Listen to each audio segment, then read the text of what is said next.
আপোনালোকৰ কাৰণে আৰু এটা নতুন ভিডিঅ'লৈ আহিছোঁ। সেইটো ভিডিঅ' হ'ল অৰুণোদয় আঁচনিৰ যিসকলে এইবাৰ অৰুণোদয় আঁচনি 3.0ত নতুনকৈ আবেদন কৰিলে, এতিয়া সেইসকলে কোন মাহৰ পৰা অৰুণোদয় আঁচনি লাভ কৰিব।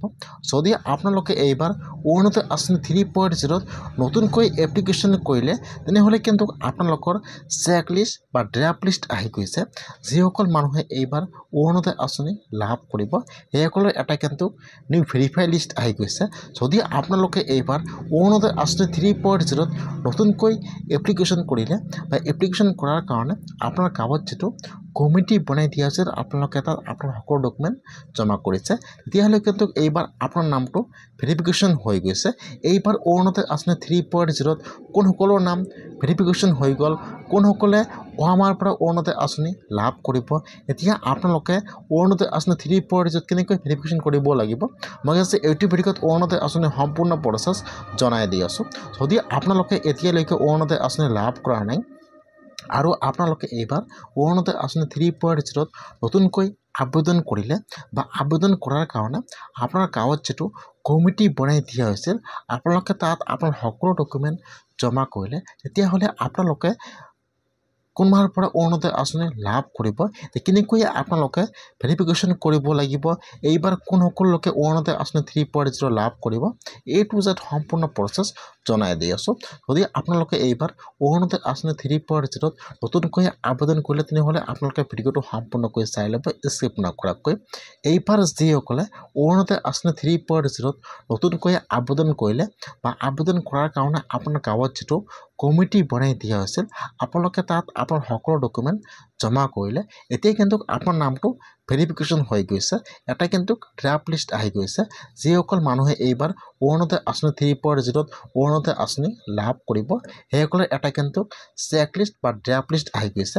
এতিয়া আপোনালোকে লিষ্টটো ক'ত পাব, আপোনালোকে যিটো আপোনাৰ গাঁৱৰ কমিটিত আপোনাৰ সকলো ডকুমেণ্ট জমা কৰিছিল অৰুণোদয় আঁচনি পোৱাৰ কাৰণে, আপোনালোকে তাত যে খবৰ ল'ব, তাত কিন্তু অৰুণোদয় আঁচনিৰ ড্ৰাফ্ট লিষ্ট আহি গৈছে।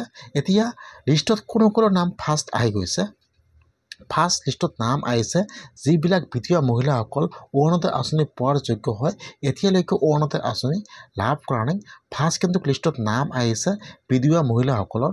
2 নম্বৰত নাম আহিছে আপোনাৰ গাঁৱত যদি কোনোবা ছোৱালীৰ বিবাহ হোৱা নাই, বয়স 45ৰ ওপৰত হৈছে, তেনেহ'লে কিন্তু আপোনালোকৰ লিষ্টত নাম আহি গৈছে। 3 নম্বৰত আহি গৈছে আপোনাৰ গাঁৱত যদি কোনোবাই ফিজিকেল ডিচেবল বা হেণ্ডিকেপ মানুহো আছে, সেইসকলে 3 নম্বৰত লিষ্ট আহি গৈছে।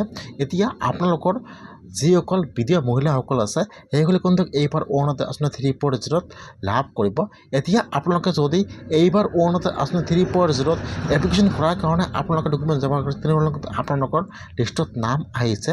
কেনেকৈ আপোনালোকে লিষ্টটো চেক কৰিব, আপোনালোকে আপোনাৰ গাঁৱৰ কমিটিৰ ওচৰত যাই ক'ব যে মই ডকুমেণ্ট জমা কৰিছোঁ, মই লিষ্টটো চাব লাগে। তাত কিন্তু আপোনালোকৰ নামটো যদি আপোনাৰ ডকুমেণ্ট জমা দিছে, তেনেহ'লে কিন্তু আপোনালোকৰ লিষ্টত নাম আহি গৈছে। যদি আপোনালোকৰ লিষ্টত নাম আহিছে, তেনেহ'লে কিন্তু আপোনালোকে আপোনাৰ পঞ্চায়তত যাব লাগিব, তাত কিন্তু এতিয়া ভেৰিফিকেশ্যন কৰিব লাগিব, নহ'লে কিন্তু আপোনালোকে অৰুণোদয় আঁচনি লাভ নকৰিব। আপোনালোকে ফাৰ্ষ্ট লিষ্টটো চেক কৰিব। যদি আপোনালোকৰ লিষ্টত নাম আহিছে, তেনেহ'লে আপোনালোকে আপোনাৰ ৰেচন কাৰ্ডটো লৈ আপোনালোকে আপোনাৰ পঞ্চায়তত যোগাযোগ কৰিব। তাত কিন্তু অৰুণোদয় আঁচনি বৰ্তমান ভেৰিফিকেশ্যনৰ কাম হৈ আছে। আপোনালোকে আপোনাৰ ৰেচন কাৰ্ডটো লৈ আপোনাৰ পঞ্চায়তত যাব, তাত আপোনাৰ নামটো ভেৰিফিকেশ্যন কৰিব। তাৰপিছত কিন্তু আপোনালোকে এপ্ৰিল মাহৰ পৰা অৰুণোদয় আঁচনি পইচা লাভ কৰিব।